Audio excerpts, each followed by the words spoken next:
Hello, welcome to the Ashland High School. I am Maddie Guerra, the Stuco president. Can the senior girls from South Central, Mineola, and Ashland playing in the game please stand up?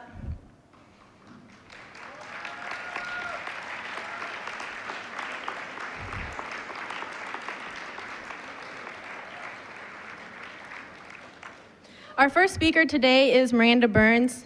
Miranda is a senior at Kansas State University, obtaining her bachelor's degree in entrepreneurship and minoring in leadership studies and vocal performances.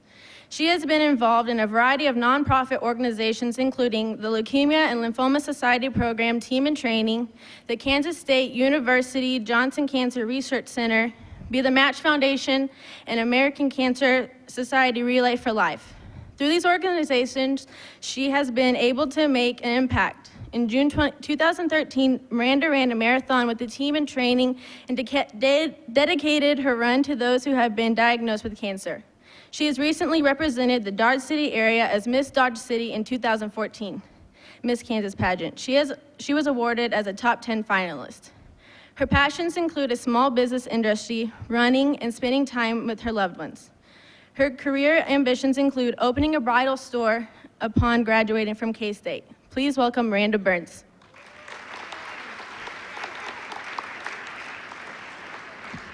Hi guys, how's it going? Great. Can we get a little bit more energy, please? Just a little bit. How's everybody doing? There we go. Okay. Much, much better. Well, first off, I want to thank Ashland High School for inviting me to come speak to you guys, as well as WEPAC, and everyone that was involved in this wonderful program. This is my first year being involved, and I am amazed at how small towns can get together and provide such an impact for people. So I just want to thank everyone who's been involved. So if you have been involved in WEPAC in any way, can you please stand up? All the volunteers. Can we give them a hand, please? Thank you. Thank you so much. Well, today the theme of the speech here is life is defined by the choices you make. And I want to talk to you guys about making bold choices and being bold leaders. So first off, why is it important to make bold decisions?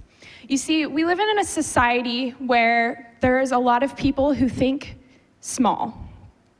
They think small, they think that their dreams cannot be that big because they don't think there's any way to obtain those dreams. They think it's not possible. They think there's no way I can make an impact. I'm just one person. I'm just one person. But the truth is, thinking small is just an excuse not to do anything. And I want to get you guys out of that habit of thinking small. Because like you, I did grow up in a small town, a small high school. I grew up with the same people that I went to daycare with, and it's hard because a lot of people in a small town, you don't see a lot of things, and it's hard to get out of that mindset that you'll be able to make an impact. So I want to give you some advice. I have a few things to make a bold impact and be a bold leader. First off, setting goals. And in fact, setting your goals high. It's so important to set goals. I know it seems kind of cheesy that maybe when you first off start writing down a list, you're like, well, this is never gonna happen. But really, guys, it's so important to set goals for your life and set as many goals as you want. It can be hundreds of goals. It can be the silliest goal ever. In fact, so about a year and a half ago, I had this crazy thought that I was going to run a marathon. If anybody knows, does anybody know how long a marathon is? Do you know how long? Five of the tracks. Very, very close, very close. So a marathon is 26.2 miles. So a long ways. So I had this thought. I've always loved running. I loved running in high school, and it just was kind of my getaway. God bless these guys. They can play basketball. Guys, I can't play basketball. I tried several times. My cousins, however, are phenomenal basketball players, but I didn't get that trait, and I don't know why. I'm really jealous. So if you can play basketball, power to you. But if you can run, power to you too, because that's what I do. So I set my goals high, and I decided, you know what? I'm gonna run a marathon. I'm gonna do it. No matter what it takes, I'm going to run a marathon. So I started out really slow. I started running about 3 miles every other day, and I was like, there's no way I'm gonna make it to 26.2 miles. Like, how does someone do that? But then I started working up in mileage, and one weekend I ran 10 miles, and the next weekend I ran 13 miles. And after a while I was like, did I really just run 13 miles? Like, who does that? Who runs 13 miles? But I did. And, I think it's so important to believe in yourself. You just constantly have to build yourself up. And no matter what it takes, set your goals high. So the next word of advice I have for you is finding a mentor. So basically, a mentor is someone, it can be a friend, a family member, somebody you look up to, just someone that you can talk to. It's crucial to find somebody that's trustworthy and honest and truly cares about your future, and someone that will tell it to you like it is. I have a few mentors, one primarily being my mother, and she has supported me through so many of my crazy adventures, and she has also told me when I'm being absolutely insane and ridiculous. But you need to find somebody that you can talk to at any time. It can be your best friend, it can be literally anyone, but make sure that you can talk to somebody, because there are gonna be times in your life where you feel like you're in the dumps, you're not going anywhere. I felt like that time and time again, and it's so frustrating to get in that spot where you feel like you're alone. But you guys are never alone. There is always gonna be someone you can talk to. I know there are teachers here that you can talk to. As cheesy as that seems, they really are there for you. There's counselors here. If you need somebody to talk to, you can even talk to me, because I'll be your mentor. And just know that don't ever get to that point where you feel like you can't talk to anybody. Because I'm wearing a crown, but it really doesn't matter. I am just like you guys. Seriously, guys, talk to me. Like, I'm right here for you guys. Just find that person that you can talk to and open up to. So the next thing is choosing to swim and not sink. And what I mean by that is a lot of times we get in this mindset to where we feel like we're not going anywhere. We feel like we're not doing anything with our lives. We don't know what we want to do. Honestly, guys, nobody knows what they want to do with their lives. I don't. I know I don't. See, even she said she doesn't know what she wants to do with her life. But it's a constant battle, and everybody deals with it. And if somebody told you they didn't have any stresses in their lives, they lied to you. They definitely lied. So it's constantly building yourself up and building your self-esteem and knowing that you are more than capable of doing anything. You are more than what anyone told you. If someone told you you can't do it, show them you can, and just make sure to let them know that you did in fact accomplish that when they said you couldn't. So it's just, life is just entirely too short to be sad all the time and be upset about something that didn't go right. And you need to move forward in your life. If you made a mistake, that's okay. I've made plenty of mistakes, tons of mistakes. And I know there's tons of people who've made mistakes too. You've got to move forward, move past it, move past it. So the next thing I want to give advice to you guys is waking up every single day with gratitude. Every single day that you are on this earth is a gift. It's a gift of life, and you have to live it to the fullest. Life is entirely too short to whine and complain about all your problems because everybody is in the same boat as you are. But you gotta keep living life as if every single day is a gift. Wake up thankful. Thankful for your parents, thankful for a bed, thankful for being able to get an education. I know school sometimes is kind of lame, but it's great. You guys are getting an education, and a lot of people don't get the same opportunity as you guys. So it's very important to remember that your education is a blessing. So waking up every day with gratitude is crucial in being a bold leader.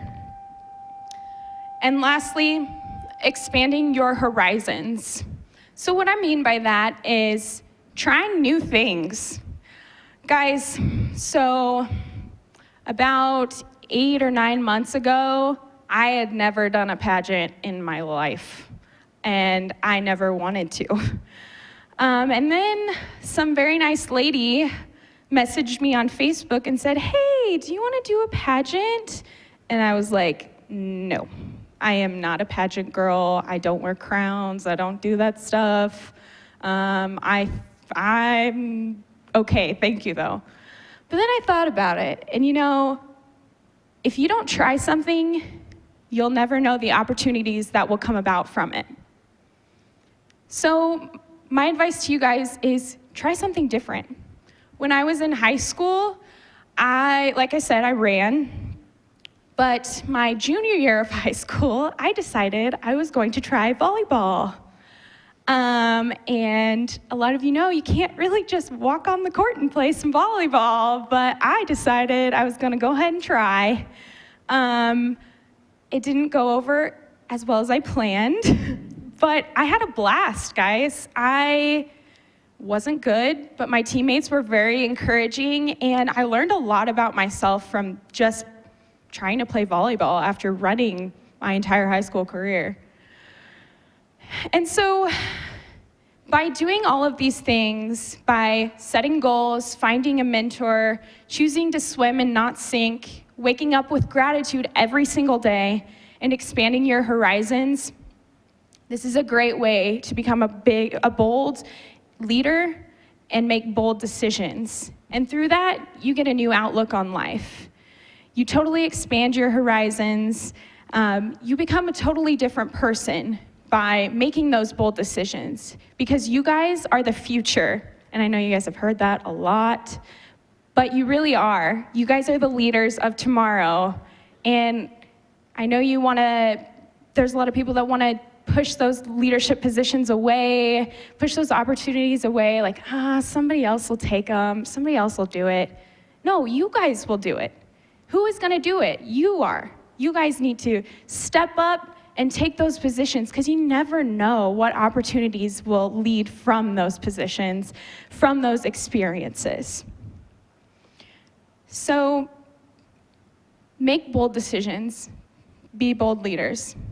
Today is your day, your decision. Be bold. Thank you.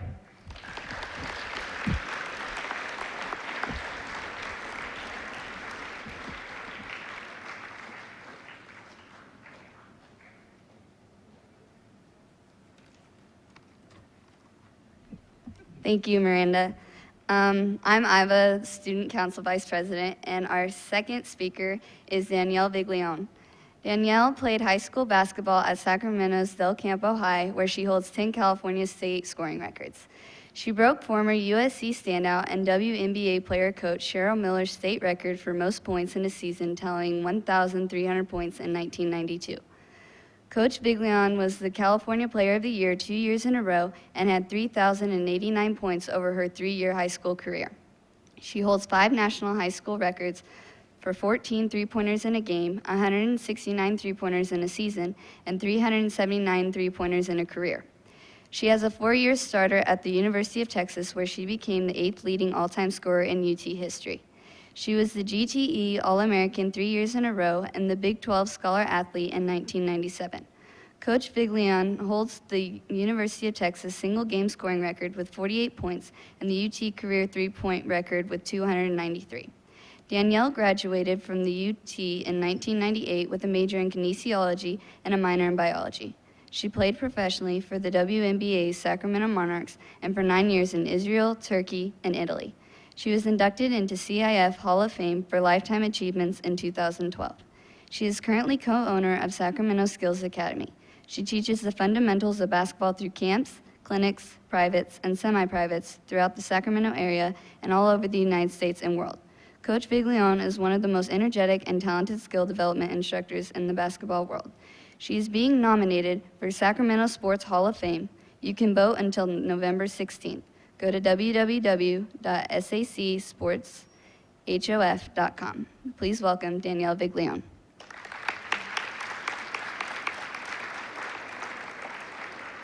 I'm gonna have to take this off here. So, everybody have their cell phone? I know you guys have cell phones.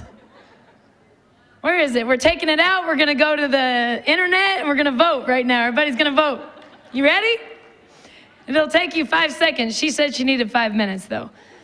All right, look, I'm speaking on, I was already introduced. I actually had some note cards here to tell you what I'd done in my life, because I always forget my stats and how many points I scored and all that. I always remember the important stuff. I don't feel like that's the important stuff, but it's the stuff that's got me here to speak today. And we're speaking on choices and how choices define you. And is it okay if I walk off stage for a second? Okay, so I'm gonna walk off stage right here. Those two in the back in the Texas, right there, Texas. Come on, Mr. Texas and Mr. Kansas, come here. Yeah, give them a round of applause. Look at this. Okay, watch this. We're speaking on choices. How many of you guys made your bed this morning? Oh no. Do you know that by not making your bed affects your mom and dad, or affects your mom, because then she becomes really sad you didn't make your bed, and you hurt her feelings. So make your beds, because you not only affect your own lives, you affect the lives of others. Okay, come here for a second. So they got up this morning, right? And you decided to put on this. Right here, this. Why did you decide to put on this? Because I'm a KU fan. You're a KU fan. Kansas State? No, Kansas University. Okay. They were in our league, or they were in our conference when I played Big 12. Okay? And why are you a KU fan? I don't know. Wow! Hey. Okay, all right, let's go over here. You are looks like a Texas fan, or are you just wearing it because you like the color? Okay, usually people just say, I like the color. And I said, when I went to Texas, I burnt orange. Okay, but I love it now. It's my favorite color. So why did you put this on this morning? Because it was cold outside. Oh my goodness, what kind of answers? Because it was cold outside. Okay, well, do you like Texas, right? Yeah. Why do you like Texas? I was raised in Texas. Oh, nice. Okay, so I went to the University of Texas in Austin, and I'm glad nobody has any Oklahoma OU shirts on, because, oh, she's got a phone. When did you decide to buy that case? Okay, hold on a second. So they both chose to put these on this morning, right? Not to say that you're wearing the right thing or the wrong thing, but I'm gonna give you this for wearing the Texas shirt. Because, and you know what? Give him one too. Even though he doesn't know why he put on the Kansas one. And let's give him one too. Thank you guys for being brave enough. Oh, you got one. Oh man, double dipping. Okay, that's Kansas for you. No, I'm just kidding. I'm just kidding. I am just joking. All right, so I want to talk to you guys about how your life reveals your choices. So my life reveals my choices. I wouldn't be standing here today unless I made certain choices every single morning. All right, so some of the choices you guys make seem silly, right? There are huge choices you can make every single morning that are in your control. In your control to make these choices. Sometimes, hey, what you wear, maybe your mom said you have to wear this Texas shirt, I don't know, or you have to wear this Kansas shirt. And maybe your parents told you to do it. But there are some choices that you can do. And one of the 4 things that I say to myself every morning that I'm going to do. And she spoke about being a great leader. That's my thing. Every one of you guys, what's your name here in the blue right here that spoke up earlier? You said 5 laps around is a marathon? I just got to this town, and I'm from Sacramento, and my school in high school had 2,000 kids in it. So this is, it is like times 3 right here. So I come from a big town, a lot of people, and I'm driving and I see 5 churches and 2 gyms and 1 of everything else. So I figure that basketball and God is really important here. So that's a good thing, but I forget where I was going with you, so I'm gonna leave that for a little bit. Okay, sometimes I lose my train of thought. All right, I'll come back to you, don't worry. But one thing I do is, I think that number 1, and I want you guys to remember this, is always be trustworthy. Be somebody that somebody comes to and trusts. I feel like over my life, I wake up in the morning, I said, I'm gonna be reliable, I'm gonna have integrity today, I'm gonna be honest with myself and with others, I'm gonna be respectful. Those are some things under trustworthiness that you guys can wake up every single morning and do. How many people have cheated on a test? And the school, whoever's here that's within the school, they're not looking. Who's cheated on a test? Okay, I think everybody's cheated on a test before. They look on somebody's paper and they cheat on a test. Well, you know what happened when one of my friends cheated on a test? You know those multiple choice things you fill in, A, B, C, D, E, F? I don't know if you guys take those kind of tests here. Well, maybe it's just in California. Each time this person cheated off the person in front of him. He started marking them off, and he didn't study, he didn't do anything, he didn't prepare. So he just cheated. He got his grade back. The person in front of him got an A. The person behind him, or he, got an F. He only got 2 right. Why do you think that is? Yeah. Because he tricked him. He put the wrong answers. Anyway, no, he did a really bad job of cheating, and he misread every single one, every line down, so he got everyone wrong. So that taught him never to cheat again, right? It always comes back to you in the end, guys. So do not take the easy way. Today's society, we're taking the easy way. We're I don't know, it's texting instead of talking to somebody. We are taking the easy way. You guys need to learn to be respectful, to learn to treat each other well. And gossip, and when you talk bad about each other, do you know that I was just talking this morning, every time you say great things about somebody, do you remember them? Do you remember them? I mean, tell me, I don't know. Someone says something good about you, do you remember it? 20 people could say 20 different things about you guys that's really good, and that one person that says something bad, how do you feel? You remember it for the next year. You remember it for the rest of your life.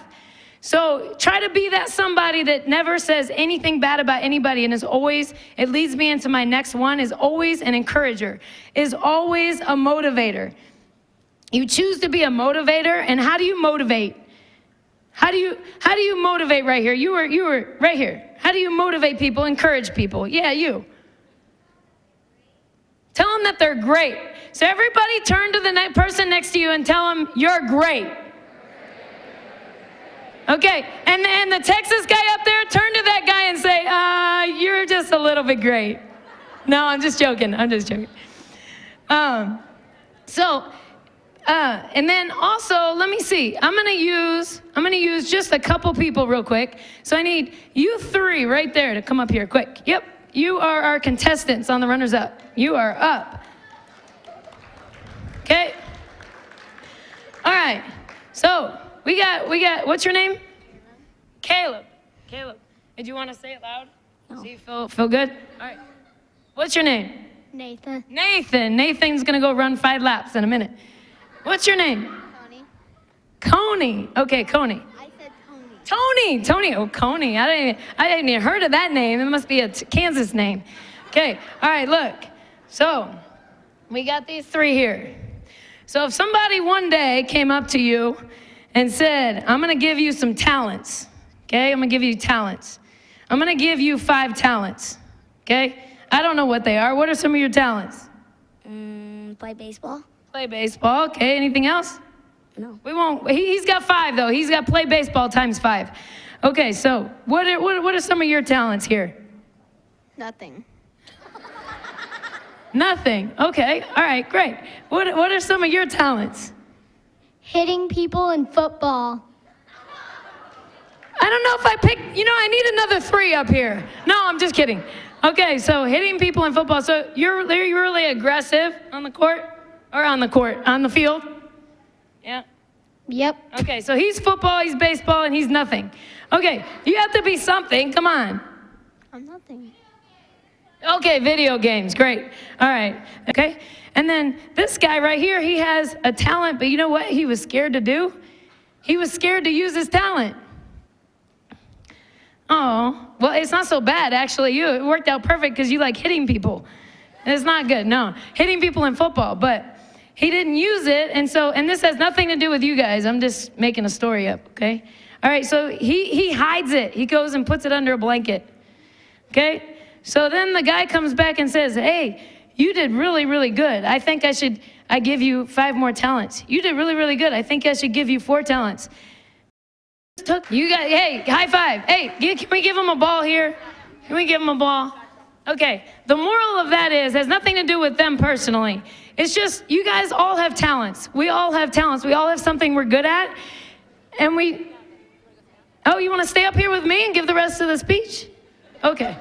All right, you can talk about the next thing. We all have talents, and you guys have to use your talents. You got to do something you've never done before. You got to have big dreams. How many people know, let me test your IQ here. What does water boil at? Celsius. Anybody know degrees Celsius what water? You in the back in the glasses. Wow, you got it right. You get an A, my man. 100 degrees Celsius, water boils at, okay? So what does it do? Someone answer this. What does water do at 99 degrees? It boils, so it boils at 100 degrees, but what does it do at 99 degrees? Where's my nothing man? Where's my nothing man? What does it do at 100 degrees? At 99 degrees? Nothing. You're just warm. You're just warm water, right? So think about it like this. Do you want to wake up every morning and what? Be boiling. Be enthusiastic. Be passionate. Find something you love and do it, right? And be hardworking. I used to get up every morning. All those stats and all that stuff she read off, it came from a lot of hard work. 3,000 hours in the gym, not including practice and all that stuff. I used to get up at 5:30 a.m. every morning before school and work out and work on my game and to get better. I used to study late at night. In fact, it was a rule. If I didn't get to bed by 11 o'clock, I couldn't get up and practice. So I was always getting to bed by 11 o'clock, getting my studies finished. How many of you guys get good grades? You have to work hard at it. Some of you guys, it comes easy, I guess. But you still have to work at it, right? You need to focus on where you are going, not where you have been or where you are. How many of you guys tend to focus on where you are or where you have been? Oh, I'm not good at math. I got a bad grade in math last year. I'm not good. You have to focus on where you can be. So everybody's going to say for me, and everybody better say it or we're going to do it again. And you, my man right here, that's sitting here with his arms crossed, you are going to say it the loudest. I am going to focus on where I am going to focus on where I will be, where I am going. How about this? I'm going to focus on what I can become. I am going to, ready? 1, 2, 3. On what I can become. Let's hear you. Oh, now say it. Let's go. Oh, you forgot it. Okay. Well, hopefully you remember.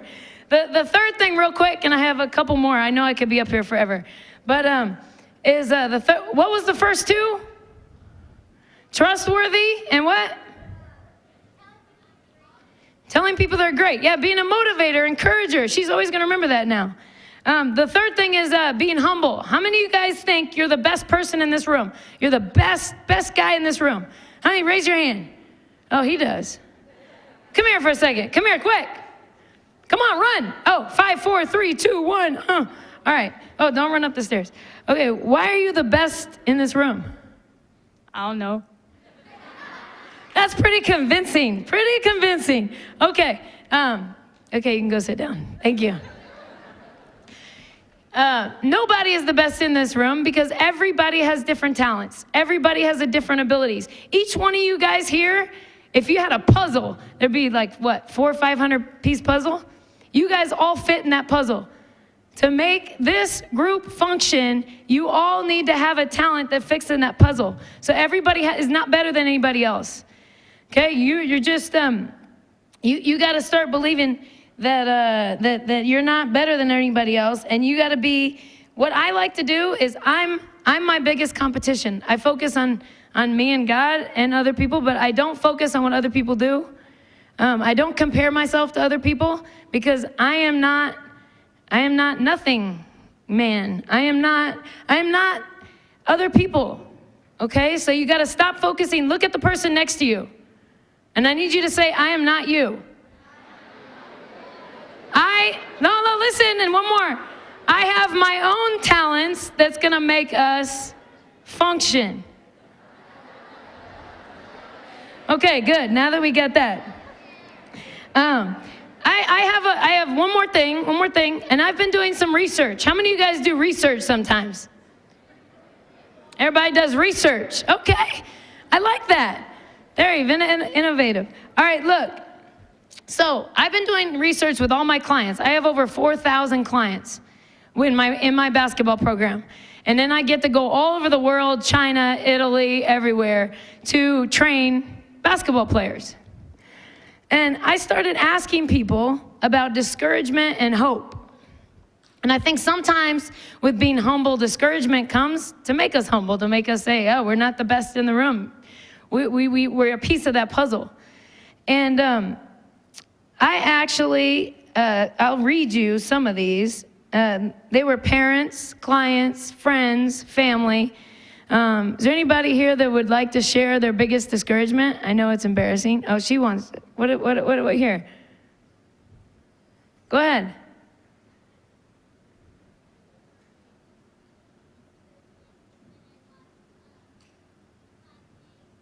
When she lost the 5K, that's good, that's good. Because she wanted to get it, and she wanted to do it in a certain time, and she didn't meet her expectation, right? Your sister, is she telling you bad things? Okay, so I need to get you over here. What's your biggest discouragement right here? You know I'm gonna pick on you now. Stand up, bud, stand up. Okay, what we got here? Just be honest, we're all family here. We're all family. I'm gonna tell mine in a minute. You go first. You go first. Who's first? Go ahead. You can't think of anything? What about you? Tough guy, stand up. You don't know? No, I don't know. Anybody else know here in this group? She's got one right here, okay. What is it? My brother. No, you can't say silly ones like that. Okay, so let me tell you a few that actually some kids your age that I train a lot of junior high and high school.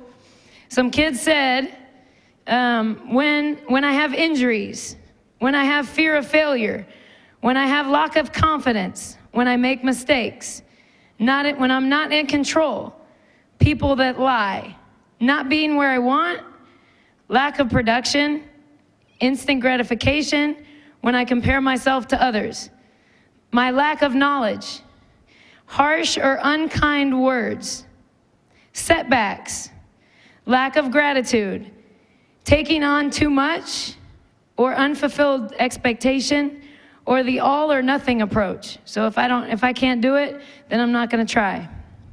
Okay? And I think that at some point, I know you guys said nothing. I know I put a couple of guys on the spot, and I'm sorry. But I feel like everybody has discouragement, but it's how you work through that discouragement.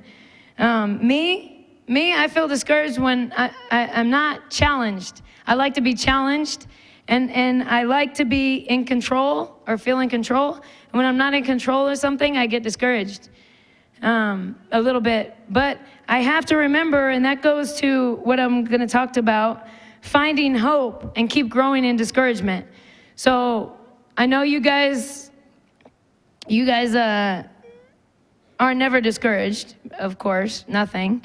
But when you do get discouraged, like what she said, find support, right? Fail and learn. Maybe rest, take a break. That's what everybody tells me to do, because I'm on the court 9-10 hours a day, and I never take a break. So people say, take a break, come to Kansas, hang out with us. And I'm really taking a break because, you can't do anything but take a break, right? No, I'm joking. So I find hope in my life when I think about this quote: you're only as good as your next opportunity. So whatever mistakes, whatever stuff, and I'm a perfectionist, whatever you've done in the past, it doesn't matter.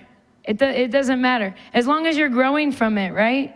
As long as is your next opportunity. And as long as, I used to be a shooter. She also was a shooter. And when every time I thought my next shot was going in. And we were just talking at lunch today. And I said all the games that I'd miss all the shots. I'd miss 10, 11, 12. I think the game I had 14 threes, I shot 19. So I was 14 for 19 from the three-point line. But that was a good game. There were times when I, didn't score for the first 3 quarters, but I always thought the game's gonna come down to the wire, and I'm gonna be the one to make that last 3. My last 3 is gonna go in. You guys have to have that attitude in life. My last 3 is gonna go in. I'm gonna finish strong. I'm gonna start strong, in the middle strong, and finish strong.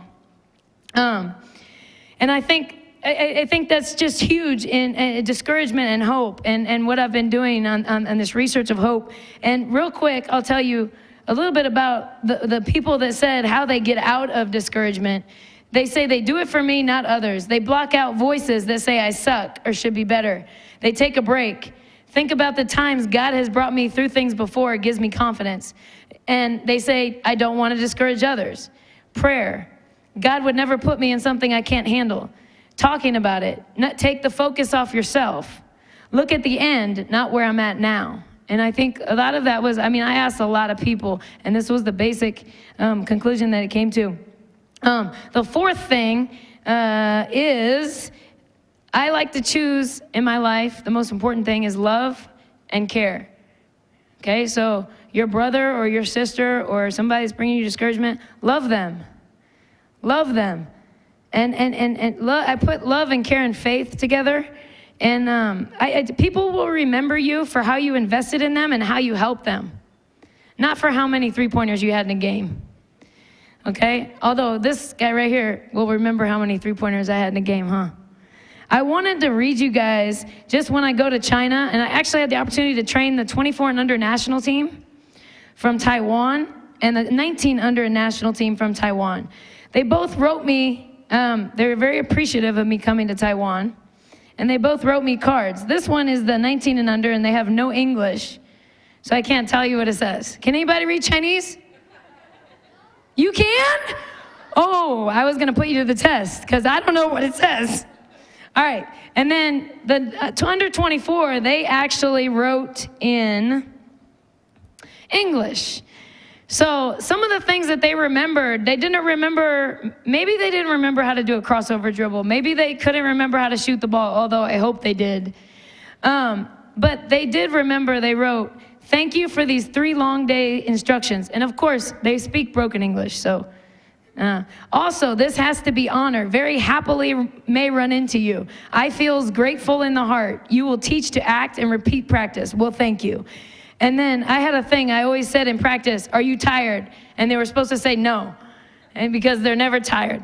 And she says, dear coach, are you tired? I say, no, because you always have more and more energy on the course. I want to like you, no tired. Even though only 3 days to practice, we learn many basic concepts. Thanks your patience, thanks your smile, thanks your hard work. And this is one of my favorite. Dear Coach, nice to meet you. Your whole body full of energy, so I worship. Thank you for your guidance of these days. I love you. And so it's just, there's a ton of here, and it's just amazing to read this. But what I want to leave you guys with is what she was saying about just use your talents, right? I don't know if you guys know another story. When you feel like you're outnumbered, I know there's a story of Gideon in the Bible where it talks about 300, they go to war with 300 people. And you don't think maybe they're up against 5,000 people, and you would never think that they would win that, right? But when you're outnumbered, when you have nothing by your side and you feel weak and you feel discouraged, that's when God uses you and makes you strong. And that's when the biggest things happened in my life is at that point. So I feel like that. It's an amazing story, and I always say your mess is your message, and your test is your testimony.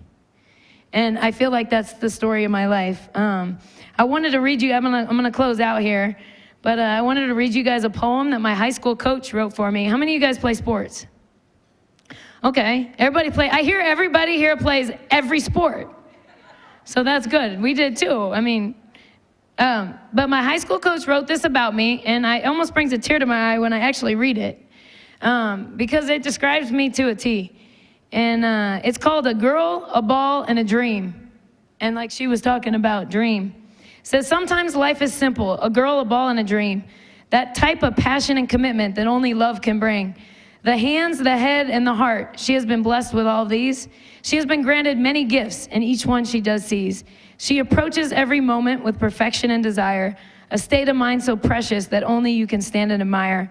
Her eyes are filled with determination towards the direction of elevation, knowing only her will and thrust will be led by her concentration. Her face expresses the unequal task in doing her very best, to put herself to the limit, putting her body and mind to the test. Her smile always shows the way from a sincere and powerful heart. Like the graceful stroke of a master painter, it's the masterpiece of work of art.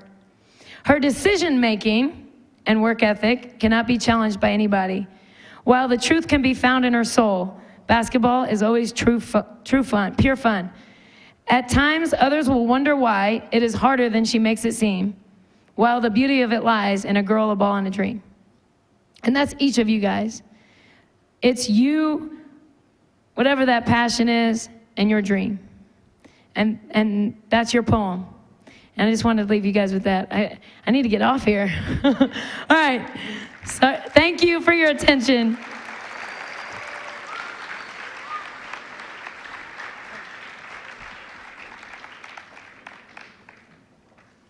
Get all my stuff.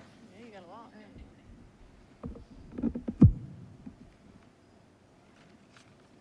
Thank you, Danielle. Our last speaker is Whitney Hand-Jones. Whitney attended a small private high school in North Texas, where she still sits in the record books as the second highest scorer in the state. After 3 state titles, she became a WCA All-American and earned a scholarship to the University of Oklahoma. In her freshman year, under Sherry Cole, Whitney was the Big 12 Freshman of the Year, helping her team to the Big 12 Championship and a Final Four appearance. Her sophomore year was ended early with an ACL injury, but her returning season, she was named to the All-Big 12 first team as a junior. Her senior year was also cut short with another ACL injury. Whitney graduated with a bachelor's degree in health and exercise science and a master's degree in human relations. She served her team as captain for 4 years and led an annual mission trip to Port-au-Prince in Haiti for Oklahoma student athletes in her final 3 years. Despite her injuries, Whitney was taken in the 3rd round of the WNBA draft by the San Antonio Silver Stars and now resides in Pittsburgh with her husband, Landry Jones. Please welcome Whitney Hand-Jones.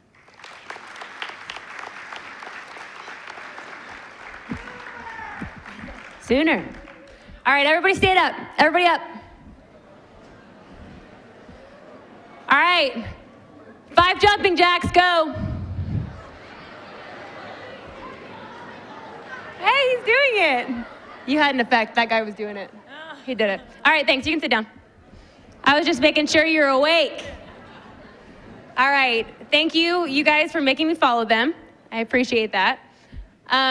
Like they said, my name's Whitney, and I'm from Dallas, Texas. So my experience was very similar to Ashland, not at all. We were talking on the way in, and I was talking about Landry's from a pretty small town, what I figured was a small town, and he has one stoplight in his town, and I was telling Carrie, the family I'm staying with, and she was like, oh yeah, we have a stoplight, but it just blinks. It doesn't even like stop. So this has been an experience for me, but it's been awesome. I just want to, everybody I've been around has been amazing. Just thank you guys and everything you do with WEPAC, and then my family has been amazing, the K family. Thanks for your hospitality. It's been wonderful. It's really been our pleasure just being here helping out. Yeah, I've played basketball for my whole life. I actually can't remember a day without it. I was 6 years old when I started, and you know, it was everything to me. It was always the next thing. You know, I woke up to play basketball, and it was in elementary school, I wanted to play for the high school team. In high school, I wanted to get a scholarship and play in college. In college, I wanted to play professionally. And I did. I was really successful. I was an All-American coming out of high school. I went to college. I was, you know, a Big 12 freshman of the year. I was a preseason All-American for my sophomore year. And I was dating a football player. My life just felt really perfect, right? It was everything I'd ever dreamt of. And then I was, you know, that typical like injury story, right? I hurt my knee once and then had multiple surgeries, and now my career ended, and it just wasn't what I had expected. I married my husband in college, and we were going into our senior years, both wanting this like dream senior year for us, and then just seeing what our life was gonna hold. And 5 games into my senior year, I blow out my other knee, and it was just one thing after another. And talking to these women here, it just feels, everybody's pain's different, right? I mean, whether it's cancer, whether it's an injury, whether it's the discouragement that Danielle was talking about. Everybody has pain, and it's okay. It's okay, the level of pain you're feeling. And for me, that was my pain. I was devastated. That was my whole life, and my career was over.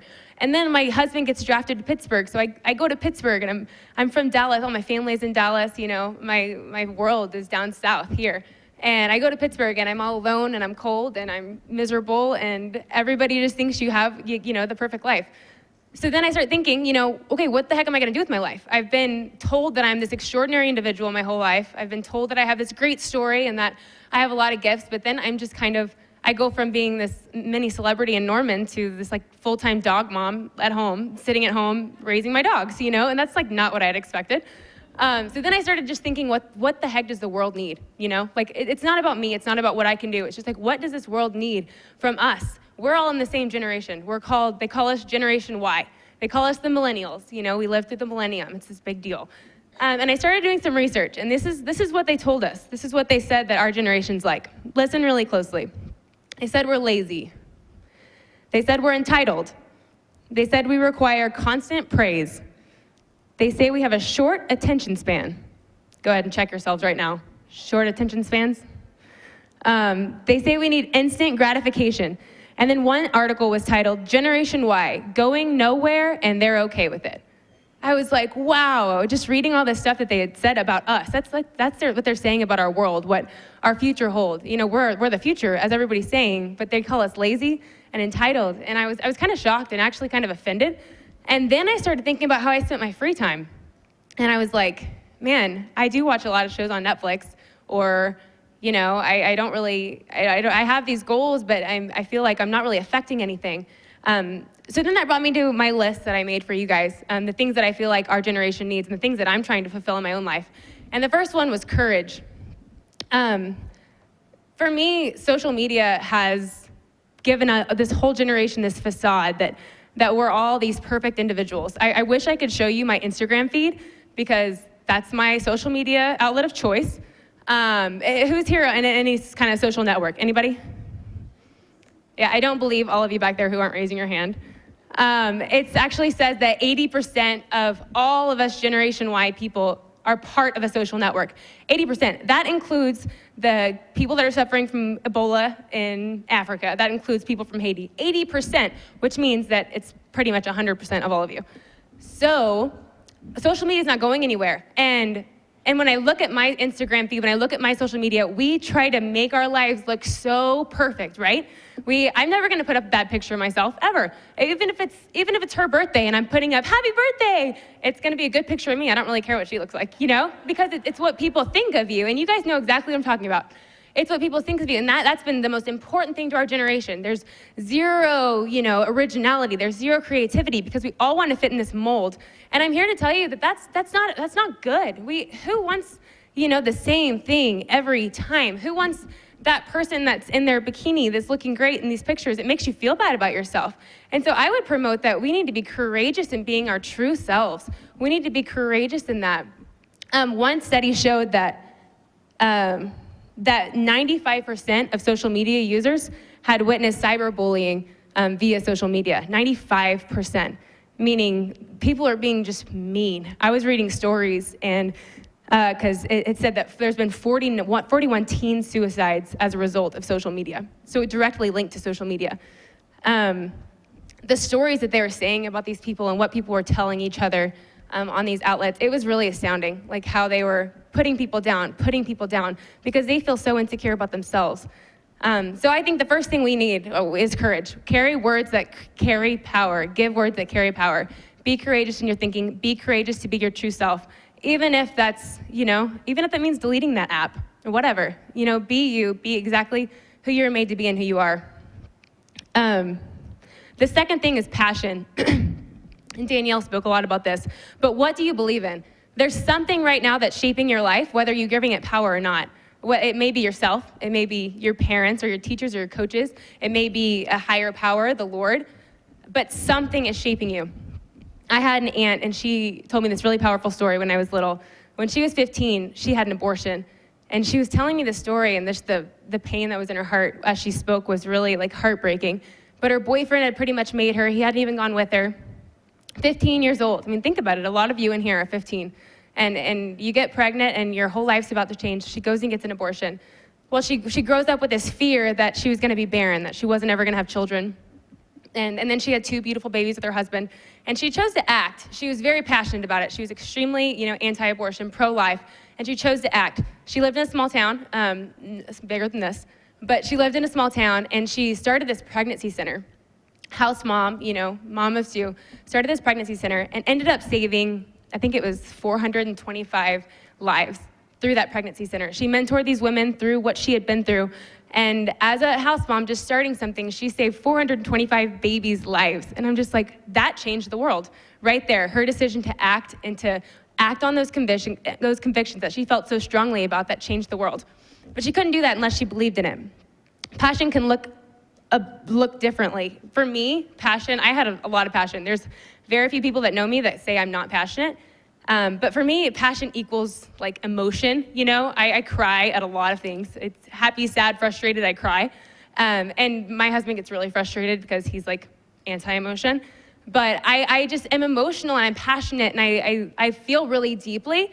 And in basketball, that would, manifest in a really lame fist pump or a hug or a tackle of a teammate or whatever. That was my passion. That was how I did it. And I was energetic and I made people happy. I made people excited.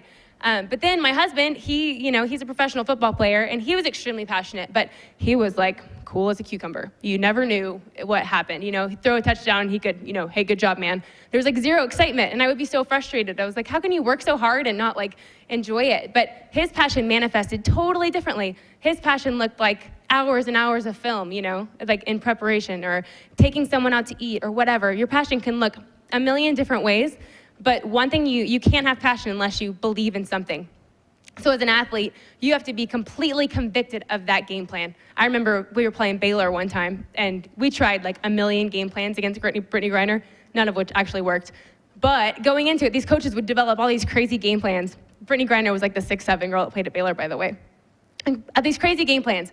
And one of them was, okay, we're gonna let them shoot threes, but we're gonna double team the paint. We're gonna let them shoot, and if they beat us shooting, they beat us shooting, Well, after you knock down a couple threes, you're kind of halfway doing everything and you're not really committing to anything. You're just halfway. You're halfway doing everything. So they're beating us every single way, whether it was at the rim, whether it was from the 3-point line.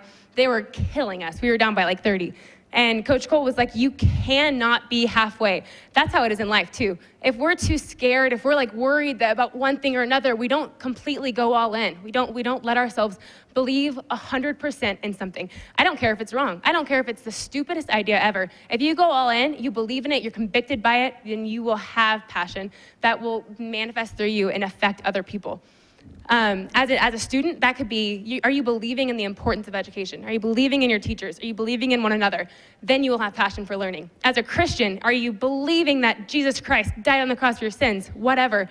Then you're going to be convicted and you're going to be passionate about loving him and wanting to live for him. That passion only comes from a deep conviction, and that's a choice of yours. That's called faith, and that's a choice. You can have faith in yourself. You can have faith in your beliefs. I'm going to trip over this. I'm like waiting for it. Thank you. All right, the third thing that I want to talk about, the third thing I think, so the first one was courage, second one was passion and conviction. And the third thing I wanted to talk about was a selfless global perspective. Man, as soon as all of us in this generation realize it's not about us, all of a sudden these chains will just start falling off. It's not about us. If you hear me say one thing today, please hear me. It's not about me. It's not about you. It's not about what we can be, the fact that I'm looking for this one thing that I can be good at, right? That's not the point. The point isn't for me to be uplifted, for me to be lifted up on a high or whatever. That's not the point. It's so not about me. In college, I was really successful my freshman year, and I was hurt my sophomore year, but I came back my third year. And when I came back, we got this little freshman guard in. She was phenomenal. I mean, one of those people that just made you sick, never had to practice. Phenomenal athlete, and she just made everything, and she was better than I could ever dream to be. And I would watch her play, and I would just get like sad and jealous and all the bad emotions, And I was like a team captain. I was supposed to be, our motivator. And I was just jealous. I was overcome with jealousy. It was so about me. I wanted my face on the poster. I wanted to be, the star. I wanted to be the face of the program. And finally, Coach Cole called me into her office, and she was like, what's your deal? And finally, I was like, I am so jealous. I want to throw up. I'm so sick of this. And she was like, you can do one thing. You can let the jealousy fester, poison our team, or you can accept that this is best for the unit. This is best for the team. And seriously, the second I just accepted that her gifts and my gifts were so much better together than I could ever be apart, it made me a better player and a better person. It was just like these chains fell off. And with that selflessness or humility comes a freedom and the pressure's off. It's not about you. You're not going to change you're not going to change the world by your own power. And that's the best thing when you can unite with these causes, when you can unite with these other talents that she was talking about, you can change the world, and it's so much more than you getting all the glory, if that's making any sense. One of my favorite Bible verses is James 4:14, and I'll kind of end with this.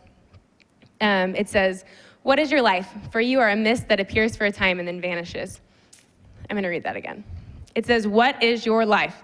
For you are a mist that appears for a time and then vanishes." I remember I told my mom that was my favorite verse when I was in high school, and she was kind of like, that's kind of dark. She was like, that's kind of, you're not going to die right now. But I love the message. I think that's so beautiful because we are, all of us, our lives are like this little pinpoint on this giant continuum of the world and of everything around us. And we can't waste that life, you guys. We got one shot. We got one shot to be courageous, one shot to be passionate, one shot to be selfless. We don't get a redo. And those are our choices. We get to choose how we spend this life and how we affect other people. So yeah, that's what I have for you as well. And now I think we're going to open it up to some questions. So thank you guys for listening.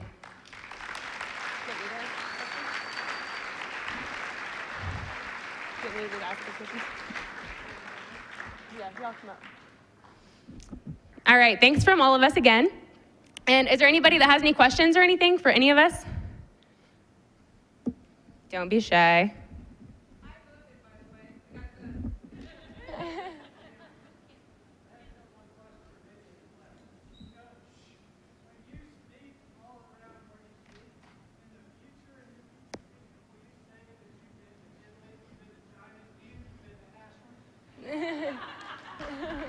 So he said, when you speak, he was talking to Danielle, he said, when you speak in Italy, China, they were like, will you tell everyone that you've been to Ashland? So. and Mineola.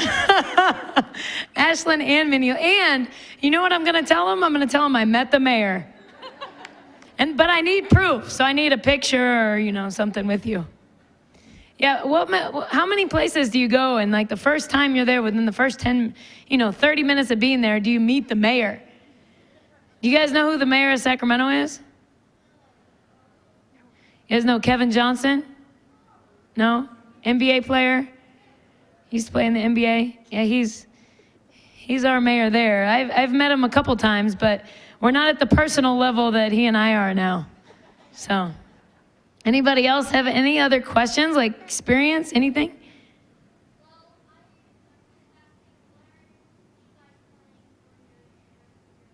That's a great question. That's an awesome question. What's your name? Caleb Carlton asked what we want to do for the rest of our lives. That's a great question, Caleb. And right now, for me, I'm pursuing broadcasting. And I have a couple other part-time jobs, but yeah, I don't really know, Caleb. That's a great question. Well, I guess I played professional for 10 years. I've been doing my Sacramento Skills Academy, so I own that for 7 years now. So I will continue that probably as of, I think right now, until I die, and just continually impacting more people, more kids, more parents. And it's just a passion of mine right now. Sometimes God changes our passions, and at that time I'll figure it out. But I'm just like you. How old are you? 11. I'm just like you. I don't know what the next step is, but I'm going full force, 100% into the step I'm at right now. Okay, so She's gonna be Miss America. how many of you guys watch Miss America? Yeah, did anybody see her play the cups? Yeah, okay, all right. So what do I want to do for the rest of my life? That's kind of a commitment. So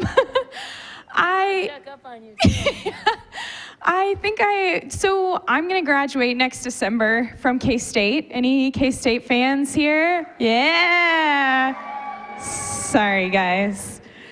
Actually, I'm not sorry. So what I want to do when I graduate is basically I want to own a bridal gown store. So I'm wanting to do that. I eventually want to get married and have a family, and from there, I don't know. I don't have anything set in stone yet, but yeah. Anybody else? Uh-oh. Do I enjoy going to China? I love it.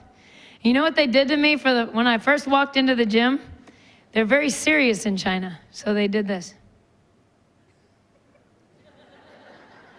And then, after like 10 seconds, they did this. And I said, I am being bowed to right now. This is a little weird. But I absolutely love China. Absolutely loved it. They're awesome people. And you know what the first thing I told them at the clinic was? Before we started all the hard work, before we started all the drills, I said, okay, this is a little strange to me right now. Everybody needs to smile. And I had a translator because I don't speak Chinese. And everybody sat there like, is this okay? Like looking around. I said, smile. We're not starting this clinic unless you smile. Because when you smile, something happens inside you that gives you that passion, doesn't it? So that was one of my things. Just everybody smile to start it off. Anybody else? Experiences?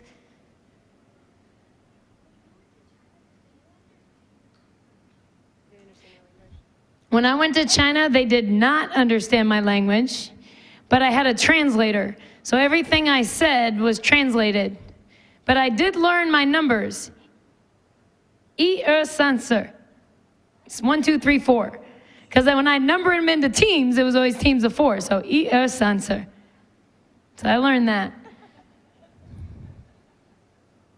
And I also speak Italian for being after in Italy for 6 years. I also speak Italian. Can I speak it? My name is Danielle Viglione in Italian. Come stai? Come stai? Non lo so. Sono felice che sono venuto qui. I'm happy to be here, And yeah, I'm just happy to be here. That's basically what I said. It doesn't translate perfectly. They have a roundabout way of doing things. Go ahead, my man, back here. How can you perfect your shot? Can you remember 3 things?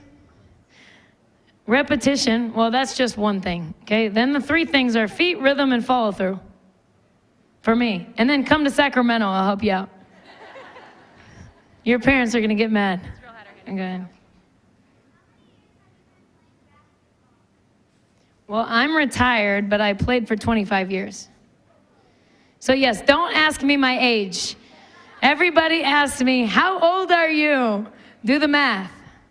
Do the math, see if you can do it. Right there in the back.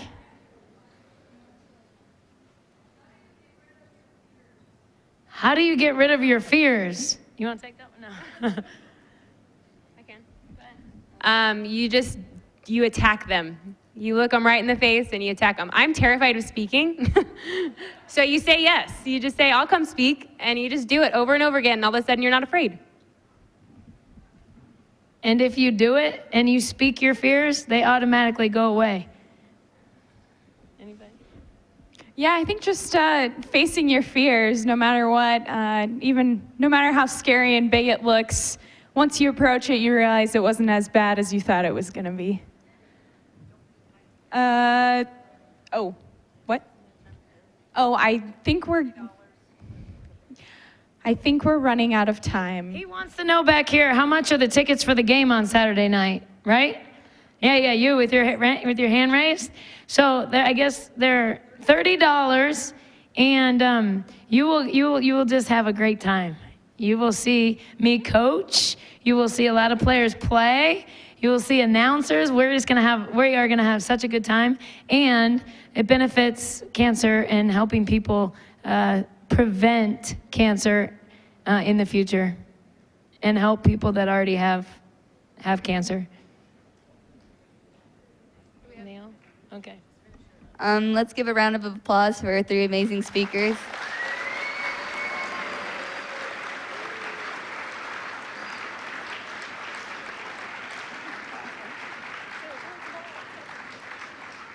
And thank you all for coming today, and I hope to see you all at the WEPAC game.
And high school students, please go to your 7th hour. I'm sorry.